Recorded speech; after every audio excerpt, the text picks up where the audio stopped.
And so you guys might have seen it, there's been a lot of outrage over a lot of moves that Bhuji has been making lately.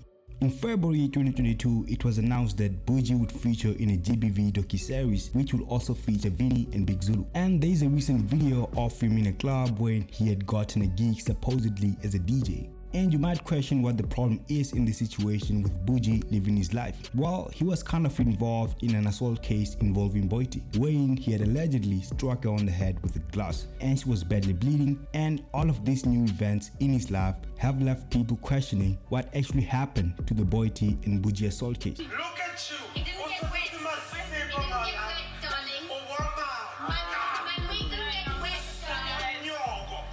Well, I actually dug around and I did some research and I tried to come to some sort of estimated conclusion about what could possibly be happening in this case. To start from the beginning, according to a letter of demand that is reported to have been sent by Boity Bujy on the 29th of September 2021 at Courtyard Hotel in Waterfall during a quote, social gathering, Bhuji and Boity were involved in a heated exchange of words, during which Bhuji poured whatever he was drinking on Boity's face and subsequently smashed his glass on Boity's face. No. I can't even pour more. No.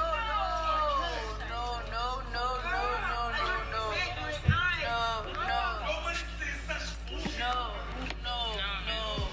You're just a sex bot, baby. No one knows what the fuck you are. Everyone's gonna know who I am. I'm the fuck Boity out. And Boity went to the nearest hospital for help, of which the following day, on the 30th of September 2021, Boity opened an assault case at Midrand police station. But I guess something more interesting is that Boity proceeded to demand 1 million rands from Bhuji in what is called damages. She said that she wanted 100,000 rands in hospital, medical and related expenses, 200,000 rands in future medical expenses, 450,000 rands in future loss of income, and 250,000 rands in general damages. And she demanded that all of this money be paid within 7 days, otherwise she would institute the necessary proceedings to try to force him to pay, of which Bhuji himself had already said that he doesn't have that kind of money. But this case opens way for two types of litigations, namely civil litigation and or criminal litigation. Criminal litigation is more focused on punishing a defendant for the commitment of a crime, whereas civil litigation is more focused on putting the applicant in the position they were before the said events happened. To put this into perspective, take the NSFAS girl for example. She had spent money that was deposited into her account knowing that she was not supposed to receive it. And we've had a lot of outrage after she was sentenced to jail time, and even had, several businessmen offering to pay back that money in exchange for a release. And what people didn't understand was that the administrator of the funds, Intermali itself, had opened a criminal case. And what that meant was that the NPA was focused on convincing the court that there are criminal elements to this issue and that this girl should be punished with jail time. And that had very little to do with getting the money back, as such is considered a civil matter. With regards to Boity's criminal case, Bhuji did get arrested and was released on a 2,000 rand bail by the Midrand Magistrate Court for what Boity claimed was GBV, of which the likes of Nota and Tsikimazwai slammed her for. Guys, I have a problem with GBV being put on the same level as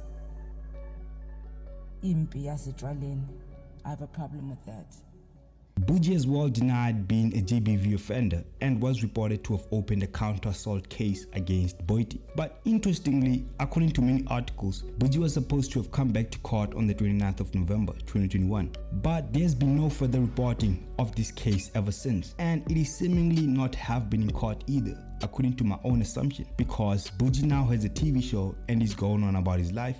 We do know that, producers wouldn't touch you if we had a case like that still going on. We are in April 2022 and the case hasn't had any reporting since October 2021. I do know that the court has a very long backlog, but he was supposed to have been in court in November and there is no report of such ever having taken place. So there are very big chances that this matter has been withdrawn by both parties, at least on a criminal level. But getting to the 1 million rand lawsuit, no one really knows if Boity actually filed in an application other than the sent letter of demand. However, there is no way that Boity suffered 1 million rands in damages from that, even with future estimated costs included. it doesn't make sense, and that is why her lawyer said that supporting documents are not on hand. And if Bhuji was to ever send that million and it is later discovered that Boity only spent about 2,000 rands on the medical expenses and was okay the next day and didn't take a break or whatever, she and the lawyers could face charges of fraud. But either way, regarding the criminal case, do you guys still think that, it is in court, maybe just behind closed doors, or do you think, nah, this has to have been withdrawn? I don't know.